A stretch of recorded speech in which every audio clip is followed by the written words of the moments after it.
Hi everyone, welcome to Magnet Brains Hindi medium channel. This is your English educator Palak Rakhiyani. इस session में हम start करने वाले हैं class 10th English Bihar board का ब्रांड न्यू चैप्टर यानी chapter 1 that is the pace for living. इस video में क्या देखने को मिलेगा, इसमें हम पूरे चैप्टर यानी जो पूरा प्रोज है उसका एक्सप्लेनेशन देखेंगे इंग्लिश में भी और साथ ही साथ मैं आपको हिंदी में भी एक्सप्लेन करूंगी. तो वीडियो के बिल्कुल एंड तक बने रहना है ताकि आपके सारे डाउट्स जो हैं क्लियर हो जाएं. मैग्नेट ब्रेन्स हिंदी एक ऐसा चैनल है जो आपको प्रोवाइड करता है 7 से लेकर 12th क्लास तक बिल्कुल ही फ्री एजुकेशन. सीबीएसई, यूपीएन, बिहार बोर्ड के सभी वीडियोस आप देख सकते हैं एंड अपने फ्रेंड्स को रेफर कर सकते हैं. एक और इम्पॉर्टेंट इन्फॉर्मेशन दे दूं, अब मैग्नेट ब्रेन्स हिंदी पे आपको मिलती हैं बुक्स एंड ई बुक्स, यानी आप जो है इन बुक्स को डाउनलोड भी कर सकते हैं, खरीद भी सकते हैं, जो है लाइव बुक देख सकते हैं. इसमें आपको डिफरेंट एमसीक्यूज देखने को मिलेंगे, chapter explanation and many more. तो अवेल करने का प्रोसीजर बिल्कुल ही आसान है. डिस्क्रिप्शन में लिंक दी गई है, उस लिंक में फॉर्म है, उसे फिल करके सबमिट कीजिए. देन हमारी टीम आपसे जल्द से जल्द कांटेक्ट करेगी. तो शुरुआत करते हैं इस सेशन की जल्दी से भाई. The pace for living. अब कोई भी चैप्टर पढ़ रहे हो ना, देखो इंग्लिश में तो समझ जाया करो जो नाम है चैप्टर का उसका ही कोई मीनिंग होगा. सिंपल तरीके से चालू करो, बिल्कुल घबराना नहीं कि भाई बहुत खतरनाक इंग्लिश है. So what is the name of the chapter? The chapter says the pace for living. अब पेस का मतलब क्या होता है पहले तो ये समझो. पेस का मतलब होता है बेटा, अगर सिंपल लैंग्वेज में मैं कहूँ, स्पीड. स्पीड यानी किसी चीज की रफ्तार, इतना समझते हो. एंड अपने साथ एक चीज और करना, whenever you are studying from my lecture, तो अपनी एक बहुत ही छोटी सी, बहुत मोटी भी नहीं भाई, छोटी सी नोटबुक बना लो ताकि जो भी वर्ड के आपको नए नए वर्ड्स मिलते हैं उनके मीनिंग्स लिख लो. ये अभी के लिए नहीं, हमेशा के लिए यूजफुल रहेगा ताकि आपको कोई ऐसे लिखना हो, आगे अपन लेटर राइटिंग करेंगे तो उसमें काम आए.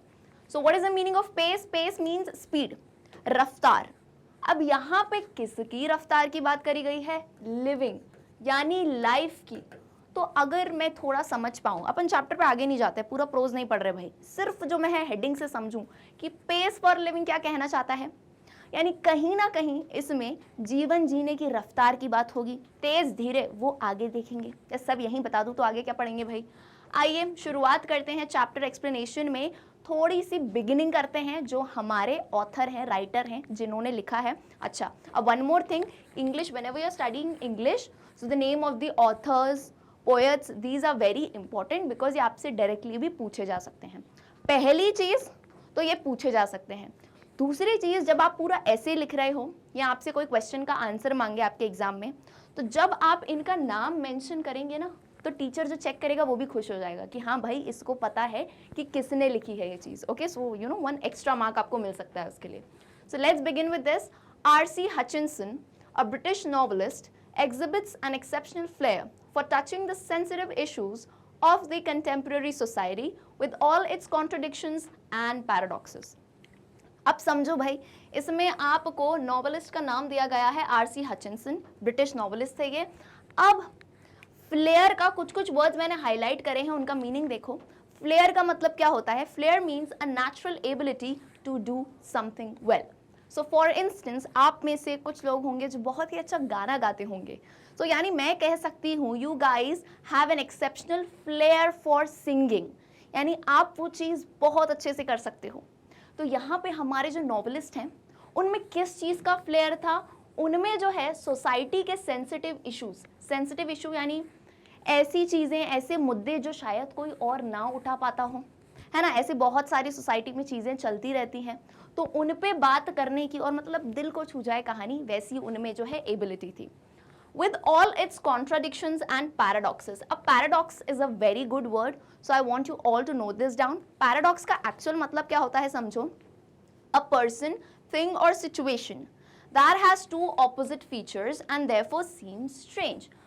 Paradox का basic मतलब contradiction भी कह सकते हो, यानी कोई एक ऐसी चीज, कोई एक ऐसी राय जो बोलते हैं ना टू साइडेड हो, कि इसका ये पलड़ा भी है लेकिन ये बात भी है ना. जैसे मैंने कहा कि वो जो है अच्छा गाती है लेकिन उसका गला भी खराब है, तो भाई कहना क्या चाह रहे हो कि वो अच्छा गाती है या उसका गला खराब है. सो एक बहुत ही बेसिक एग्जांपल है फॉर द वर्ड पैराडॉक्स.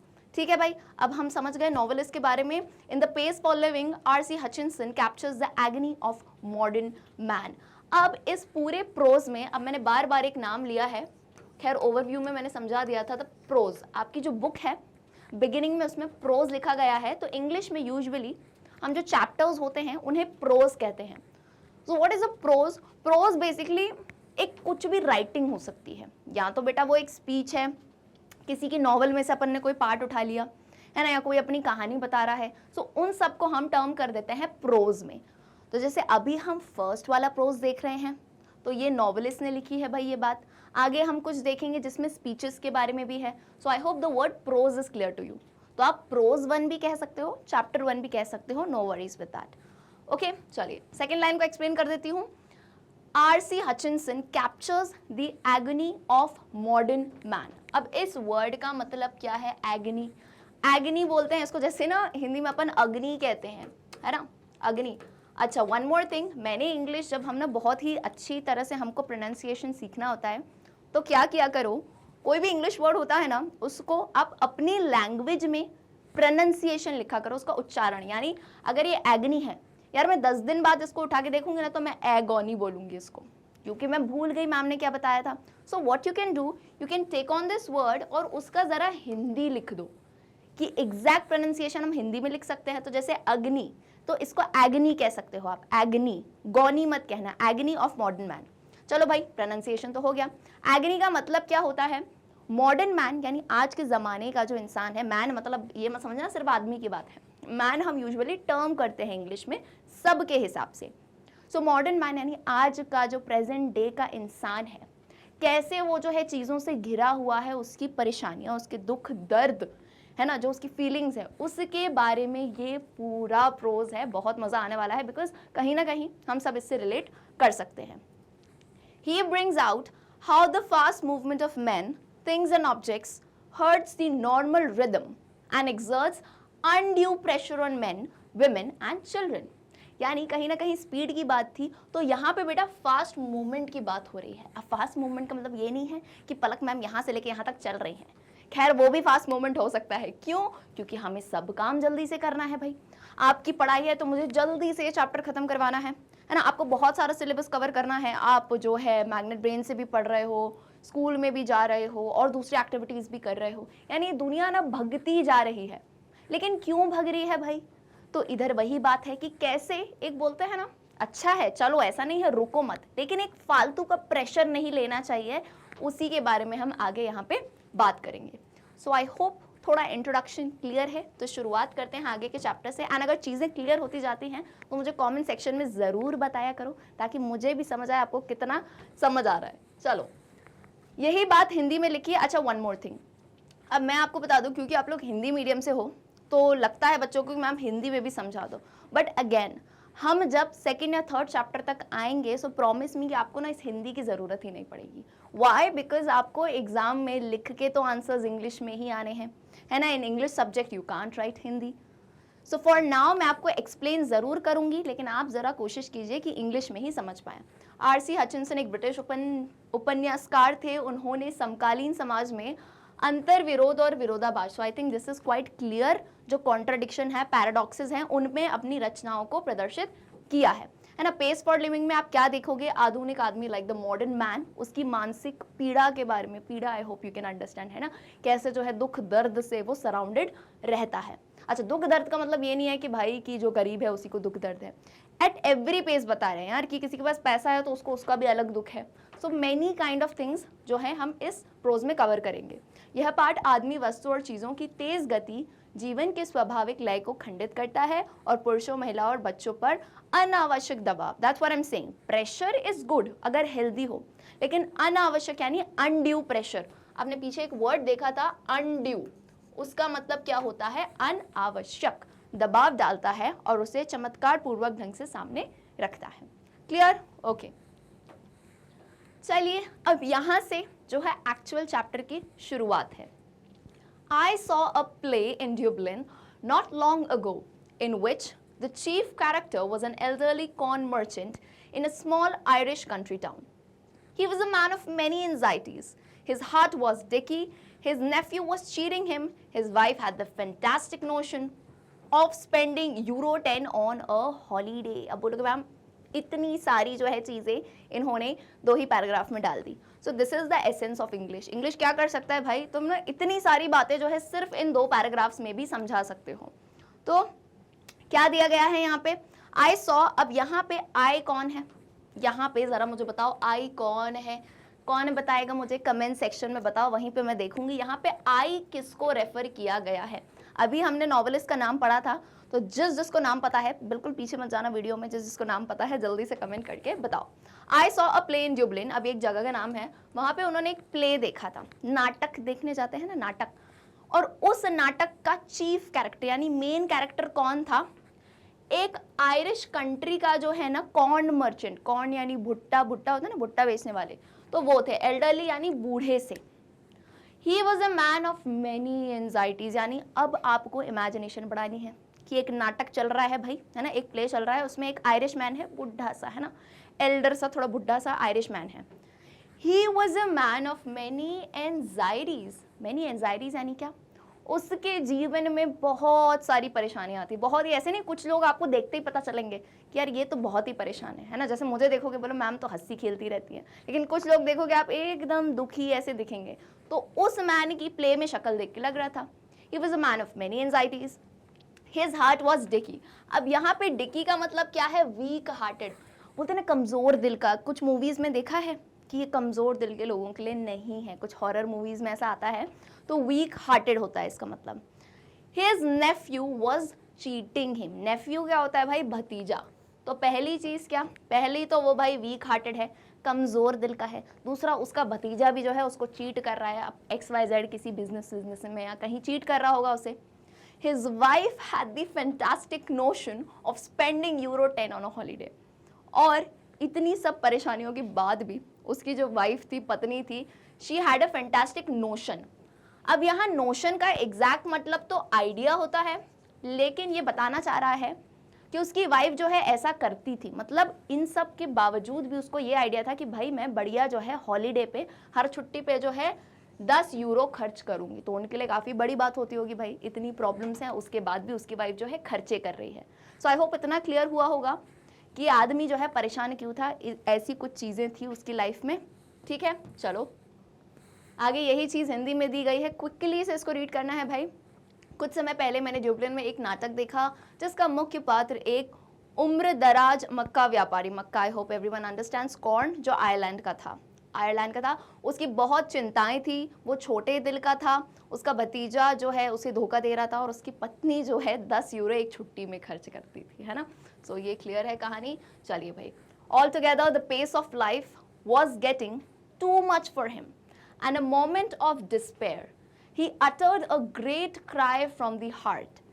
क्या बोलना चाह रहे हैं, all together का मतलब क्या होता है, ये वर्ड बहुत अच्छा है, जब भी आपको कुछ ऐसे वगैरह कुछ लिखना हो तो एंड में आप 4-5 चीजें जैसे आपने मेंशन करी तो आप ये वर्ड यूज कर सकते हैं, all together यानी सब मिला के जो है, सिंपल भाषा में कहें सब मिला के जो है, पेस ऑफ लाइफ, जीवन की रफ्तार उसके लिए बहुत तेज हो रही थी, मतलब लाइक भगदड़ मच रही है उसके लिए।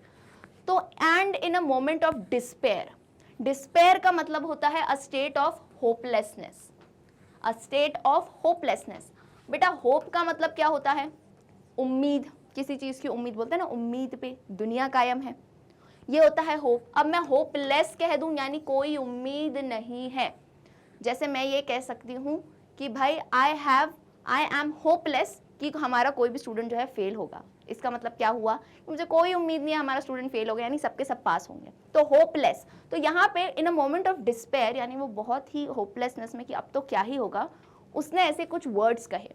यहाँ पे double inverted commerce I hope आपको पता होंगे क्यों होते हैं, ये जो है किसी के एग्जैक्ट वर्ड्स को कोट करता है, यानी जैसा उस इंसान ने बोला है वैसी ही बात यहाँ लिखी गई है इन डबल इन्वर्टेड कॉमर्स में।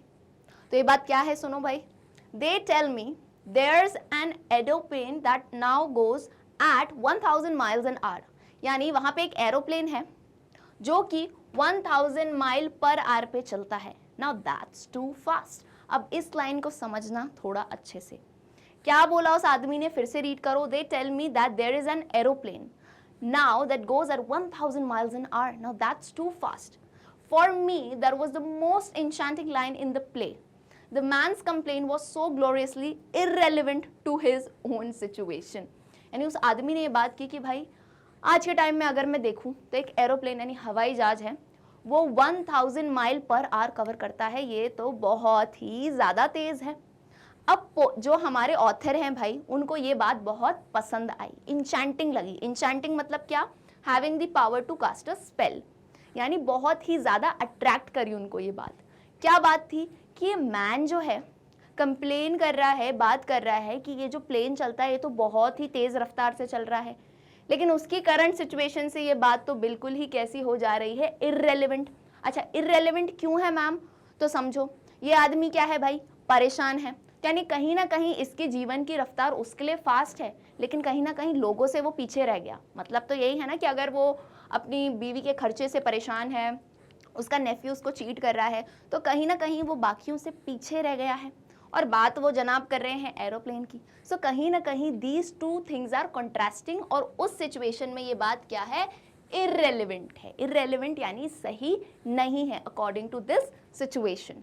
ठीक है, आई होप ये पॉइंट क्लियर है। एंड इन दो वर्ड्स के मीनिंग जरा नोट कर लीजिए। नोटेड? चलो भाई, उसका जीवन बहुत तेज चल रहा था, दुख के एक क्षण में वह खुशी से चिल्लाता है। वो कहता है कि एक हवाई जहाज है जो 1000 यानी 1000 मील प्रति घंटा चलता है। अब मेरे लिए ये लाइन सबसे प्रभावशाली थी, जो व्यक्ति की बात उसी के जीवन के विपरीत थी। विपरीत यानी उल्टी या फिर इररेलेवेंट। चलो, and besides being comic, it struck me as a perfect illustration of the way the Irish get at subtle truths by the most unlikely approaches. Now what does this line mean? अच्छे से समझना। and one more thing to tell कि आपके पास अगर ये book है ना, तो अपनी बुक के चैप्टर खोल के साथ में पढ़ा करो। and जिस वर्ड के मीनिंग्स बता रही हूँ ना, मतलब आपकी बुक खाली नहीं होनी चाहिए, है ना, बिल्कुल भरी हुई होनी चाहिए मीनिंग्स से। so and besides being comic, अब कॉमिक बुक आपने सुना होगा, कुछ कार्टून्स वगैरह देखते हो, डोरेमोन वगैरह, यानी कभी देखे होंगे भाई, मैंने भी देखे हैं, ऐसा नहीं है। तो कॉमिक यानी क्या होता है, कॉमिक बुक सुना होगा। कॉमिक यानी बिसाइड्स बीइंग कॉमिक यानी कॉमेडी या फिर फनी। सो सबसे पहली बात देखो बेटा, अगर वो कोई नाटक देखने गया है, कोई प्ले देखने गया है, तो उसमें ऑफकोर्स ही बात है एक स्टोरी होगी, एंड बिसाइड्स द स्टोरी कहीं ना कहीं उसमें कुछ फनी बातें भी हैं। तो ये जो बात करी किसने, उस आयरिश बुढ़े आदमी ने बात जो करी, पहली बात तो वो फनी तो थी। राइटर कहता है कि वो बात फनी तो थी, लेकिन ये बात मेरे दिमाग में एक एग्जाम्पल की तरह बैठ गई है। कैसे एग्जाम्पल की तरह बैठ गई है? दैट आयरिश पीपल यानी वो लोग जो आयरलैंड में रहते हैं, उन्हें आयरिश कहते हैं। जैसे भाई अपन इंडिया में रहते हैं, तो अपने को क्या कहेंगे अपन, इंडियन। क्या कहेंगे अपन, Indian. So the people who live in Ireland, उन्हें क्या कहा जाता है, आयरिश कहा जाता है। उन्हें क्या कहा जाता है, आयरिश। ये बात क्लियर है? तो क्या कहता है राइटर कि ये बात फनी तो थी, अरे वही एरोप्लेन वाली बात, लेकिन उसी के साथ साथ मुझे ये बात एक परफेक्ट इलस्ट्रेशन की तरह बैठ गई है। इलस्ट्रेशन का मतलब होता है एग्जाम्पल, उदाहरण। किस चीज़ का उदाहरण? कि भाई ये जो आयरिश लोग हैं ना, आयरलैंड के लोगों के बारे में पता चलता है इससे कि आयरलैंड के लोग जो हैं जीवन के सटल ट्रुथ, सटल यानी ठोस तरह के ट्रुथ जो हैं बिल्कुल ही अलग तरीके से बता देते हैं। यानी उस प्ले में वो आयरिश रोल अपनी कंट्री की एक तरीके को रिप्रेजेंट कर रहा था। लाइक फॉर इंस्टेंस, आप कोई जो है अमेरिकन प्ले देखने जाओ, तो वहाँ के लोग अलग तरीके से बात करेंगे, उनका लाइफस्टाइल अलग होगा, लिविंग अलग होगा। अपने जैसे रोटी चपाती नहीं खाते हैं, वो पिज्ज़ा बर्गर्स इन टाइप की बातें करेंगे। जब आप जो है एक इंडियन प्ले देखने जाओ, तो अपने यहाँ कल्चर की बातें होंगी, संस्कृति की बातें होंगी। सो वैसे ही ये जो है आयरिश इंसान, इसने क्या रिप्रेजेंट किया, यानी आयरिश लोग जीवन की ऐसी सच्चाइयों को सामने लाते हैं, वो भी एकदम अनलाइकली अप्रोच, यानी ऐसा जो आपने शायद कभी सोचा ही नहीं होगा, इतने मजेदार तरीके से। I hope these points are very clear. Okay, you saw what the old fool meant, यानी अब आप समझ गए ना कि वो ओल्ड फूल यानी वो जो बुढ़ा आदमी क्या कहना चाह रहा था।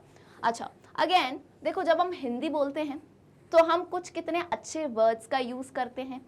जैसे बार बार मैं वो बूढ़ा आदमी नहीं कहूंगी, हिंदी में मैंने कह दिया कि अरे समझ गए ना वो बेवकूफ़ क्या कहना चाह रहा था, या बहुत सारे टर्म्स मैं यूज़ कर सकती हूँ। तो इंग्लिश में क्यों घबराते हो भाई? अब हर बार तो उसको एल्डरली कॉर्न मर्चेंट नहीं कहेंगे, है ना। पीछे जैसे कहा था, क्या वर्ड यूज़ किया था, एल्डरली कॉर्न मर्चेंट। पीछे ये वर्ड यूज किया। नाउ डोंट एक्सपेक्ट कि आपको बार बार यही वर्ड यूज करें। You guys are in class 10th now, तो उसकी जगह क्या कह दिया, ओल्ड फूल कह दिया, उसको ओल्ड फूल कह दिया। तो ऐसे कुछ कुछ जो है हम पर्यायवाची देखेंगे। You saw what the old fool meant. Not that I have any dislike of rapid movement myself. यहाँ पे आई कौन है, अगेन याद करो, हचिंसन है भाई, हमारे जो है राइटर हैं। वो कह रहे हैं कि यार ऐसा नहीं है कि मुझे रैपिड मूवमेंट, रैपिड का मतलब होता है बेटा फास्ट, है ना, रैपिडो करके आपने सुना होगा, ऐसे ऐप्स होते हैं, तो रैपिड का मतलब होता है फास्ट।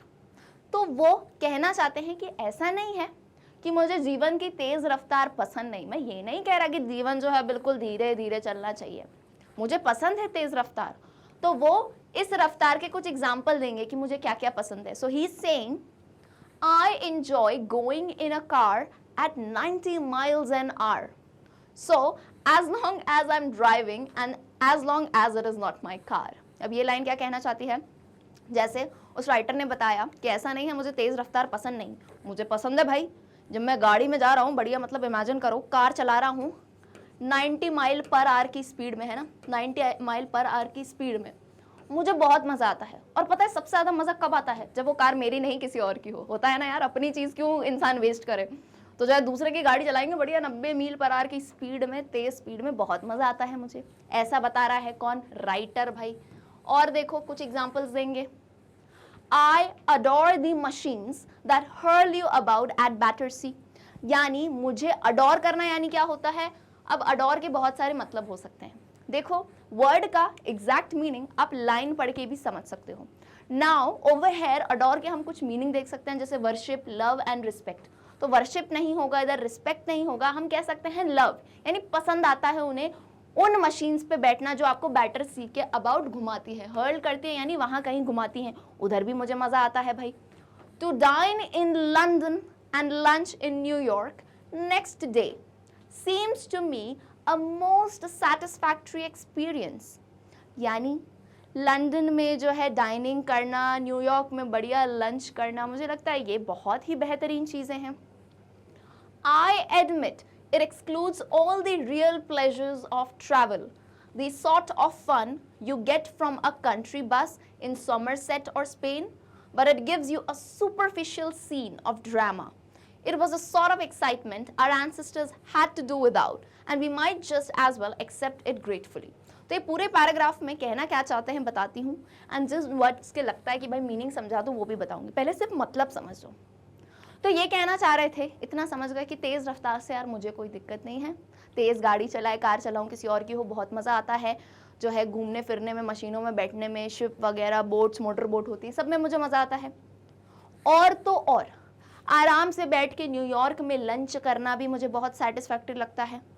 हाँ मैं मानता हूँ कि भाई जो बस में आप सफ़र कर रहे हो वो एक अलग ही चीज़ होती है, और इस चीज़ को आप याद करो, आप कभी ट्रेन में बैठे हो या बस में या कार में या साइकिल पे ही, कितना अलग ही एक मज़ा आता है। यानी ट्रेन का सफ़र मुझे तो पर्सनली बहुत पसंद है बचपन से ही, कि आप बहुत सारी चीज़ें कंट्री साइड पे जो है, सिटी साइड पे चीज़ें देखते हो, आप बहुत ही जो है सीनरी इंजॉय करते हो, तेज़ रफ्तार इंजॉय करते हो उस चीज़ की, है कि नहीं।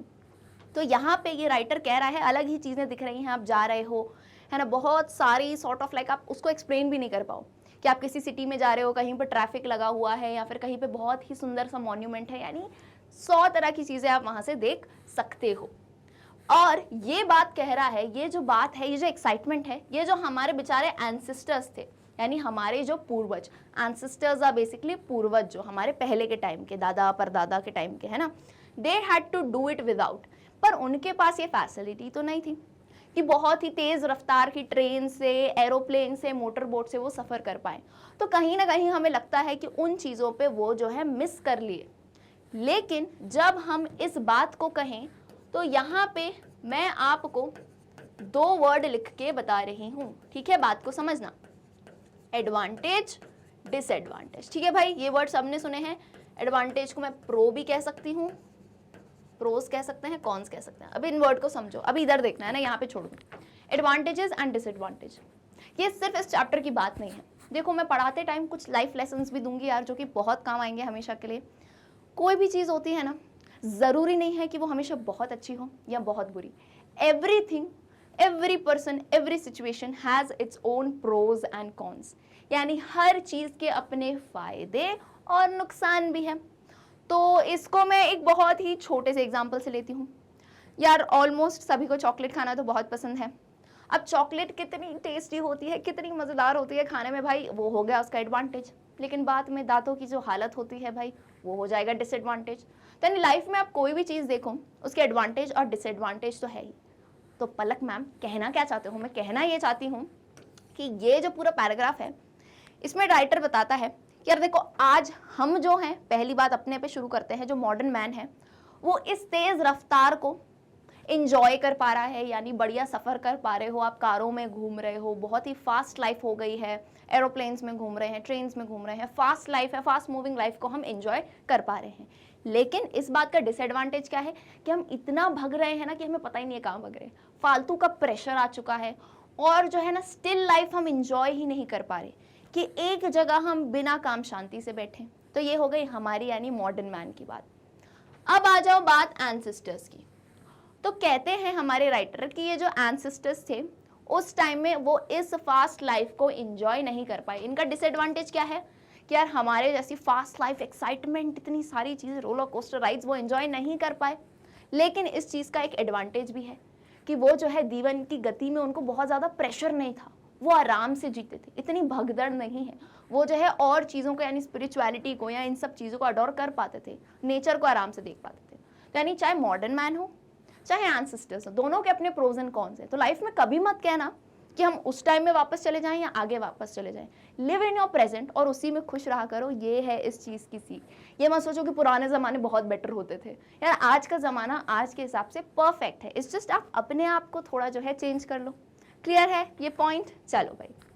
अच्छा, यहाँ पे सुपरफिशियल वर्ड है। सुपरफिशियल का मतलब होता है pertaining to the surface only, यानी सुपरफिशियल ऊपर ऊपर की जो अपन बातें कर रहे हैं। ठीक है, इसी चीज़ को अपन जल्दी से हिंदी में देख लेते हैं। ऐसा नहीं है कि मैं तेज़ ज़िंदगी के खिलाफ हूँ, जैसा उन्होंने बताया, मुझे कार में 90 मील प्रति घंटे जाना पसंद है, यदि मैं कार चला रहा हूँ और यदि कार मेरी नहीं हो तो। अब कौन सी बात है यार, ऐसा होता है usually. Like I could remember my college time की, यार कहीं गाड़ी चलानी है ना, स्कूटी वूटी चलानी होती है, तो यार अपनी स्कूटी तो बिल्कुल ही सावधानी से चलाता है, लेकिन दोस्त की स्कूटी को बढ़िया एकदम उड़ाते हैं। तो यही बात जो है भाई राइटर कर रहे हैं यहाँ पे। मैं उन मशीनों को पूछता हूँ जो आपको बैटर समुद्र के चारों तरफ घेरे हुए हैं। लंदन में रात का भोजन और सुबह न्यूयॉर्क में मुझे बहुत संतुष्टजनक लगता है। इसमें यात्रा का सही आनंद नहीं रह जाता, पर एक आधारहीन नाटक का भाव देता है। उस प्रकार का अमोद प्रमोद जो आप समरश्रेष्ठ या स्पेन में ग्रामीण बस से पाते हैं। ठीक है भाई, समरसेट, कुछ कुछ एग्जाम्पल दिए उन्होंने, जो नाम है एग्जाम्पल याद कर लेना कि समरसेट, बैटरसी, इन जगहों के नाम दिए गए हैं। किंतु ये आपको नाटक का चिलचिला भाव देता है। ये एक प्रकार की उत्तेजना थी। ये बहुत सुखद है कि हमारे पूर्वजों को इसके बगैर ही काम चलाना पड़ता था और हमें भी इससे खुशी मान लेनी चाहिए।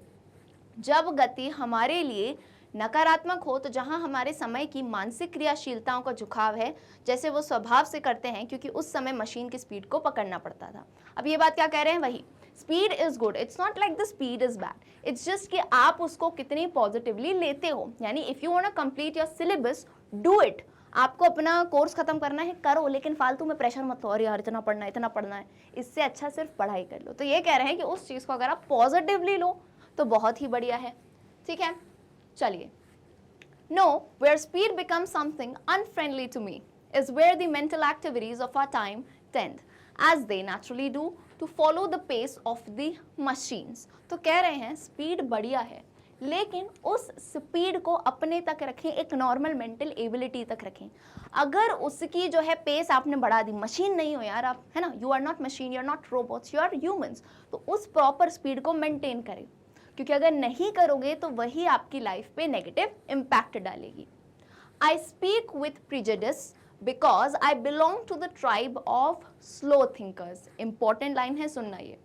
Those who are cursed with esprit de escalier, people who light on the most devastating repartee about 4 hours after the party is over। तो घबराना नहीं, ये कौन सी भाषा कह दी, पढ़ने नहीं आए तो भी कोई दिक्कत नहीं है भाई। ये जो है राइटर क्या बताना चाह रहा है समझो। सबसे पहले तो ये वर्ड देखो जो हाईलाइटेड है, आई स्पीक विथ प्रेजुडिस। अब प्रेजुडिस का मतलब क्या होता है, प्री कंसीव्ड मोशन। अब नोशन यानी इसका मतलब क्या है, प्री कंसीव नोशन, अभी नोशन मैंने पीछे ही बताया था, है ना। नोशन यानी क्या होता है बेटा, कोई एक आइडिया। तो किसी चीज के लिए पहले से ही उल्टा सोच लेना, दैट इज प्रेजुडिस। यानी अगर आप जो है सोच रहे हो कि यार इन टीचर से तो मुझे समझ आएगा ही नहीं, तो बेटा आपको लाइफ टाइम वो चीज समझ ही नहीं आएगी। तो प्रेजुडिस यानी क्या, किसी का कोई भी जो है आप ओपिनियन दे रहे हो, आपने पहले ही सोच रखा है मन में कि इस इंसान ने मेरे साथ ऐसा किया था तो नेक्स्ट टाइम भी वैसा ही होगा, that is basically prejudice. So I speak with prejudice because I belong to the tribe of slow thinkers. Tribe यानी क्या होती है, कम्युनिटी की हम बात करते हैं। तो यहाँ पे आप समझ रहे हो इतने बड़े ये राइटर थे, इतने बड़े नॉवेलिस्ट, और ये खुद को किसकी कैटेगरी में डाल रहे हैं, स्लो थिंकर की कैटेगरी। यानी बोलते हैं ना ट्यूबलाइट, कुछ लोगों को अपन बोलते हैं ट्यूबलाइट, बहुत देर से दिमाग की बत्ती जलती है, बहुत ही देर से किसी को कोई चीज़ समझ आती है। यानी मान लो आपने एक रूम में बैठे हो, है ना, किसी ने जोक क्रैक किया, सब हंस के खत्म हो गए, वो इंसान 5 मिनट बाद हंस रहा है। तो यानी क्या है, ये स्लो थिंकर्स की कैटेगरी है भाई, ठीक है। तो those who are cursed with esprit de escalier, यानी वो लोग जो कोई भी ऐसी बात हुई, जो मैंने आपको बात कही ना अभी, एग्जाम्पल ये यहाँ पे दिया है, क्या बोला है, people who light on the most devastating repartee about 4 hours after the party is over. यानी डिवास्टेटिंग का मतलब क्या होता है, डैमेजिंग। रिपार्टी यानी क्या, एक ऐसी कॉन्वर्जेशन जो बहुत ही क्लेवर एंड फनी हो, जिसको हम अभी आम भाषा में आई थिंक आप लोग बहुत देखते होंगे सोशल मीडिया पे मीम्स करके, है ना। तो मीम्स क्या होते हैं भाई, ये बहुत ही क्लेवर, फनी और जो है चीज़ों को मिक्स करके बनाए जाते हैं ताकि आप उस पर हंस सको। अब कितने सारे ऐसे लोग होते हैं जिनको मीम समझ ही नहीं आते, है ना। तो क्या बात है भाई कि वो उस लेवल तक नहीं सोच पाते। अच्छा, अब एक चीज़ और बता दूँ, इसमें कोई अच्छाई या बुराई नहीं है भाई, है ना, कि आप सोच पाते हो उस वे से या नहीं, ठीक है। तो रिपार्टी यानी क्या, कोई भी ऐसी फनी क्लेवर सी सिचुएशन। तो इस ये जो लाइन दी गई है, इसका मतलब है वो लोग जो है ना, कोई जोक क्रैक हुआ हो पार्टी में, है ना, आप कहीं पे हो, जोक क्रैक हो, उसके 4 घंटे बाद वो हंस रहे हैं, उनको बाद में समझ आ रही है वो बात। सो ये जो राइटर है अपने आप को स्लो थिंकर की कैटेगरी में डालते हैं। क्लियर है, चलिए। I am one of those who are guaranteed to get the lowest marks in any intelligent test because those test are all the ones I have come across seem to be designed to measure the speed of your mind more than anything else। तो writer कहता है कि यार कोई भी अगर intelligence का test होगा, है ना, कि आप कितने इंटेलिजेंट हो, ऐसे वाले टेस्ट होते हैं ना, ब्रेन टेस्ट होते हैं, मेंटल एबिलिटी टेस्ट होते हैं, तो भाई साहब मेरे को तो सबसे कम मार्क्स आएंगे उसमें। अच्छा, क्यों कम मार्क्स आएंगे, क्योंकि इन टाइप के टेस्ट मोस्टली किस पे डिज़ाइन है कि आपका जो माइंड है, आपका जो ब्रेन है, वो कैसे काम करता है। लेकिन एक बात समझना, लाइफ में it's not all about what you are doing with your mind, है ना। बहुत सारी चीज़ों का फैक्टर है। ऐसा नहीं है कि यार कोई इंसान किसी चीज़ के हैंडीकैप्ड है, यानी वो अच्छे से सोच नहीं सकता है, लेकिन उसको कोई ना कोई और चीज़ गिफ्टेड रहती है। So even if you are very good scoring, तो कभी भी ना उसमें मत रहना कि यार भाई मैं तो बहुत अच्छा पढ़ता हूँ, मैं बहुत अच्छा सोचता हूँ। Just be normal to life, है ना, कि ऐसा नहीं है आपको अच्छा दिमाग दिया है तो दूसरे वाले को उस चीज़ की कमी है भाई। आगे पीछे होता है, but then it all balances out. अब आप इसी जो है ना चैप्टर को देख लो यार, इतने बड़े नॉवेलिस्ट हैं और खुद को किसकी कैटेगरी में डाल रहे हैं, स्लो थिंकर की। तो that doesn't count, even if he was a slow thinker, he is a very famous novelist, British novelist हैं भाई वो, ठीक है। Obviously we slow thinkers are terribly handicapped in the business of getting a living. कहते हैं कि भाई हम जो स्लो थिंकर्स हैं, धीरे सोचने वाले हैं, टेरिबली हैंडीकैप्ड। हैंडीकैप यानी क्या, जीवन जीने में, कमाई में, पैसे में, यानी आप कहीं ऑफिस लाइफ में हो, कहीं हो, तो यार हम धीरे सोचने वाले तो ना पीछे ही रह जाते हैं, हमारे लिए बड़ी मुश्किल होती है जीवन जीना।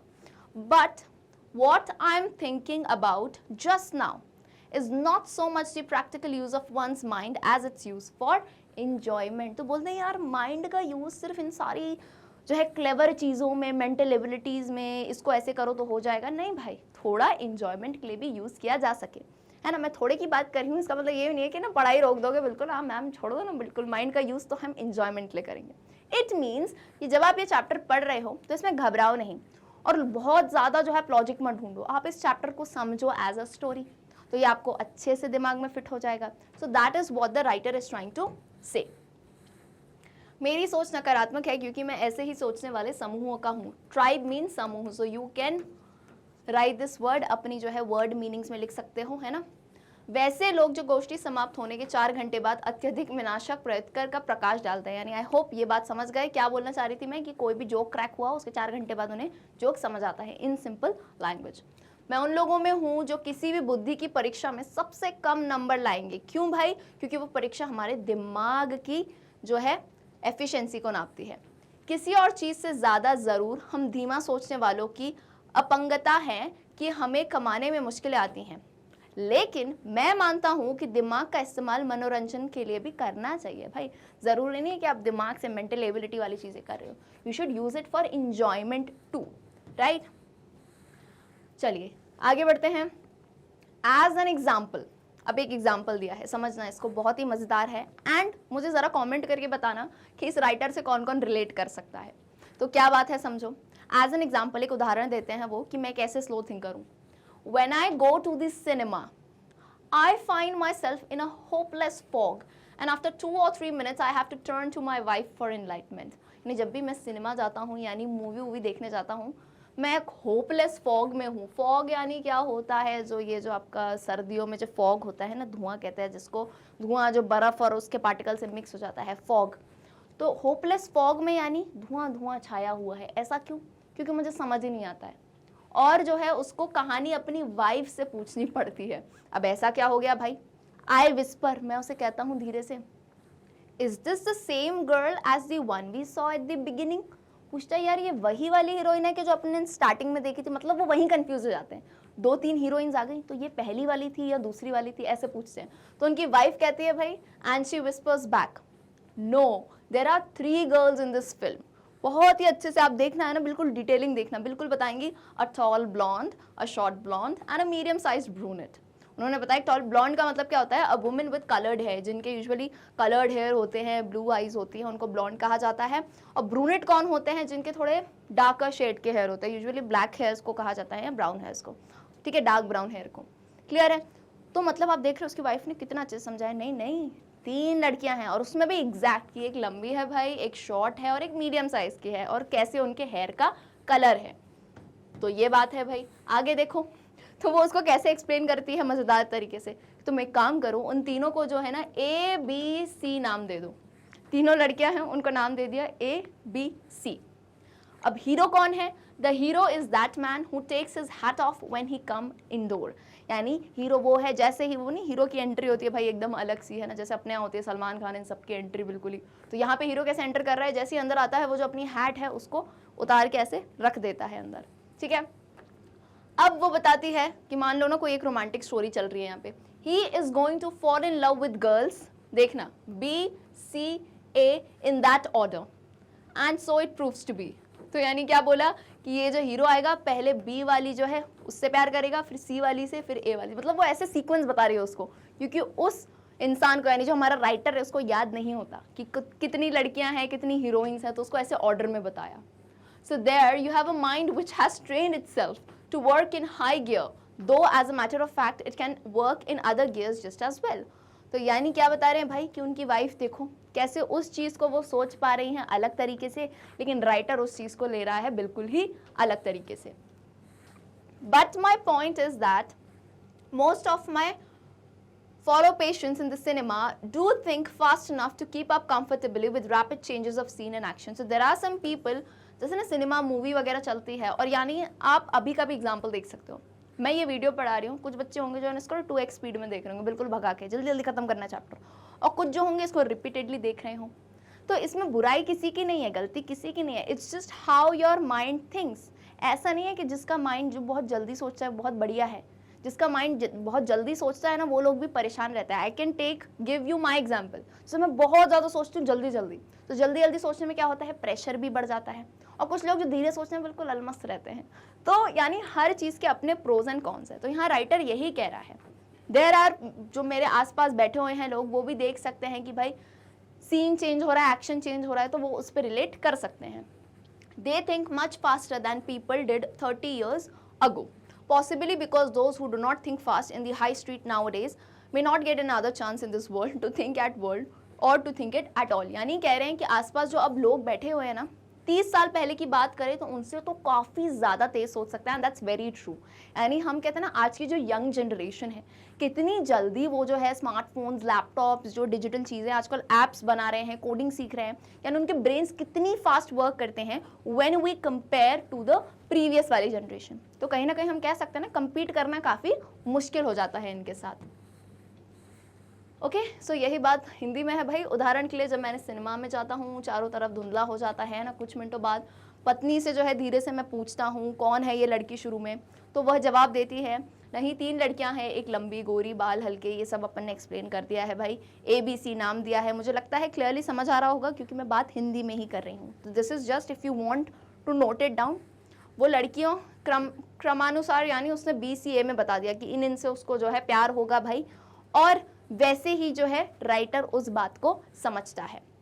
यद्यपि वास्तविक रूप से वह अन्य गति में भी काम कर सकता है, किंतु मेरा विषय है कि अधिकांश मेरे साथी मरीज सिनेमा में जो है दृश्य और अभिनय की तीव्र परिवर्तन मीन्स रैपिड चेंजेस के साथ आराम से कदम मिलाते हुए काफ़ी तेज सोचते हैं। क्योंकि 30 वर्ष पहले के लोग से हम बहुत तेज सोचते हैं, क्योंकि अगर वो नहीं सोचेंगे तो कभी सोच ही नहीं पाएंगे। यही स्टोरी है भाई। तो आई होप आपको कहानी बिल्कुल क्लियर हुई होगी। तो स्टोरी का हम अगर एक समरी दें तो it was all about pace of living. Pace for living यानी क्या, जीवन जीने की रफ्तार कैसी होनी चाहिए। कुछ डिफाइन नहीं है कि यार तेज हो या धीरे हो, बस ऐसी हो कि जिसमें आपके जो है दिमाग पे प्रेशर नहीं है। So I hope all your doubts must be very clear. Do tell me in the comment section कि आपको वीडियो जो है कैसा लगा है। एंड इसी के नेक्स्ट लेक्चर में जो है हम देखेंगे इस चैप्टर के question answers and then followed by grammar. So magnet brains Hindi again एक ऐसा चैनल है जो आपको देता है फ्री एजुकेशन 7 से लेकर 12th क्लास तक। आपको देखने को मिलते हैं CBSE, UP and Bihar board. And हमारा जो है इंग्लिश चैनल भी है, तो आप जो है अपने फ्रेंड्स वगैरह सबको रेफर कर सकते हो। हमारे सोशल मीडिया हैंडल्स भी हैं ताकि आप हमसे जो है बिल्कुल कनेक्टेड रह सकें। Again to put the information on books and ebooks, description में फॉर्म की लिंक है। आप डिफरेंट टाइप्स की बुक्स एंड ई बुक्स को भी ज़रूर अवेल कर सकते हैं। See you all in the next session. Till then, good bye.